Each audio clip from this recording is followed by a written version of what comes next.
Bonjour à tous, c'est Claire. Alors on continue sur notre lancée et donc on a fait un travail autour du vagabond, un travail autour de l'ancêtre avec notre animal totem, un travail autour de l'étoile polaire où là on a regardé notre véritable objectif, la direction de notre cœur, donc de notre âme. Et puis donc on passe ici sur ce segment-là, et là on va passer sur l'archer.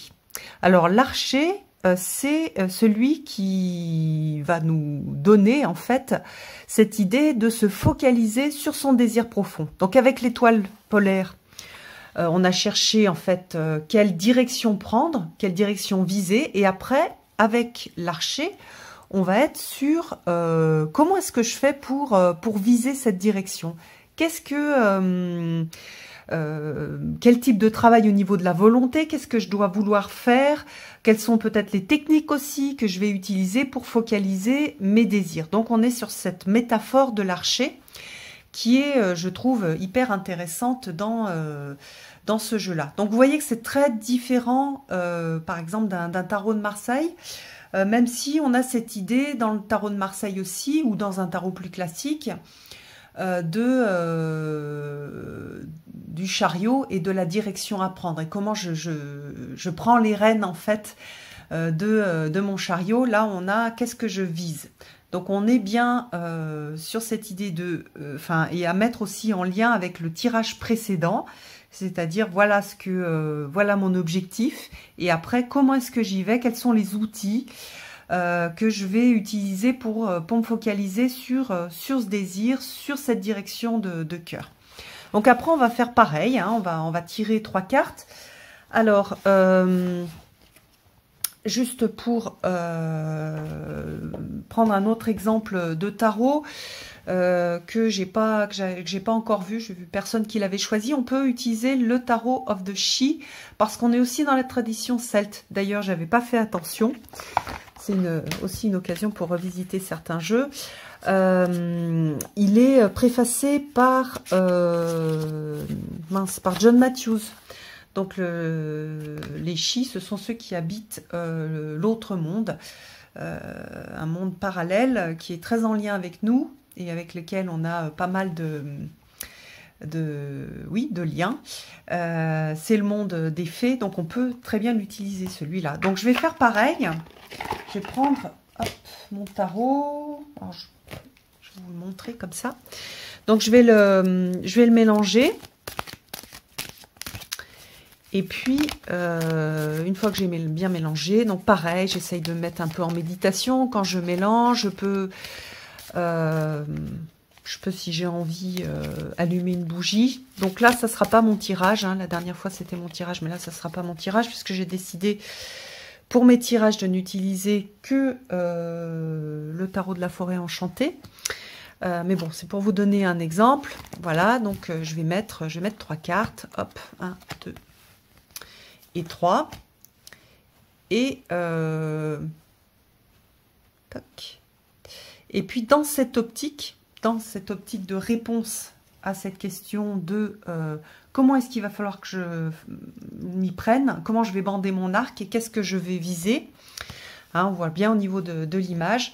Alors, par exemple, là, j'ai l'ermite, ça peut être, hein, mais là, vous vous laissez bien porter par les choses qui vous viennent. L'idée, c'est de développer une capacité à vous connecter à votre intuition en utilisant les mots clés, en utilisant aussi les images. Donc l'ermite, c'est un travail sur soi. Donc peut-être pour quelqu'un, ça va être le travail psychologique que la personne fait. Ça va être le fait de peut-être s'isoler et de développer soi-même par exemple, de faire de la méditation, ou du retour à soi, ou du journaling. Voilà, c'est selon qui je suis et ce qui me vient. Voilà, puis après, je vais regarder en fonction des cartes ce qui me vient. Donc, je m'appuie sur les illustrations, sur les mots-clés si j'en ai,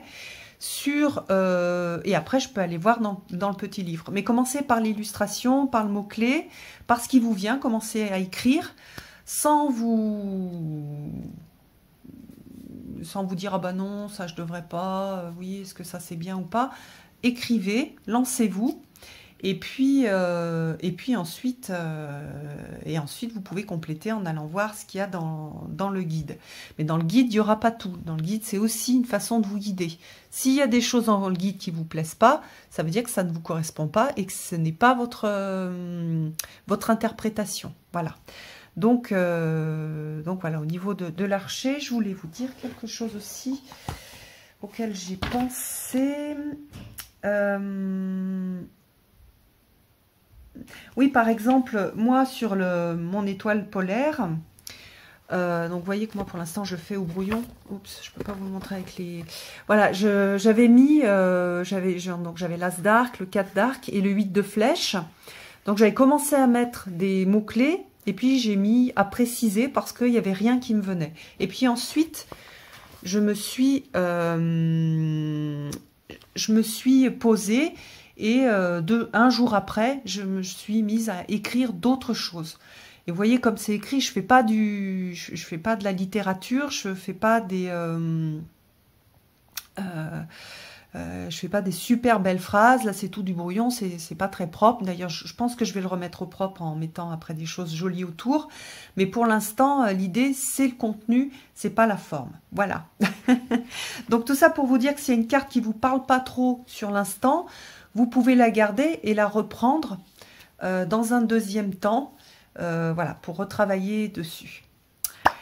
Et ben voilà, c'est super. On va continuer. En tout cas, moi, je suis super contente. Je trouve des choses vachement intéressantes dans mes réflexions et mes tirages. J'espère que pour vous, c'est chouette aussi parce que je trouve ça vraiment, vraiment bien. Ah oui, et une autre chose que je voulais vous dire, le tag que j'avais donné à l'oral dans la première présentation, on m'a fait remarquer que c'était pas le même que celui que j'avais mis sous la vidéo et que j'utilise sur Instagram. Donc prenez bien le tag qui est écrit sous mes vidéos ou dans le titre de la vidéo et pas celui que j'ai indiqué par oral dans la première vidéo. Merci à la personne qui me l'a fait remarquer.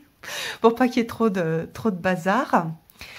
Et puis aussi, quand vous travaillez, que vous faites votre tirage, c'est bien de visualiser que votre animal de pouvoir, votre animal totem, l'animal que vous avez trouvé dans la méditation ou le tirage, vous l'invoquiez en fait. Donc, soit vous l'invoquez en le ressentant près de vous, soit vous faites juste une petite phrase, voilà, par exemple, moi c'est le sanglier, donc je peux dire, voilà, j'invoque le sanglier pour m'accompagner dans ce tirage ou dans ce cheminement, et puis je vais faire mon tirage.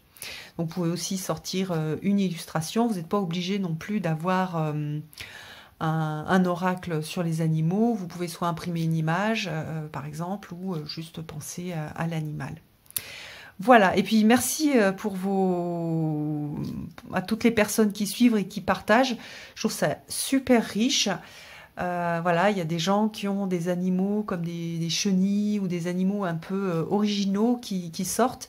Et je trouve que c'est assez passionnant et c'est une grande chance en fait que ces animaux-là se montrent parce qu'ils ont pas mal de choses aussi à nous apporter. Et donc voilà. Allez, à bientôt.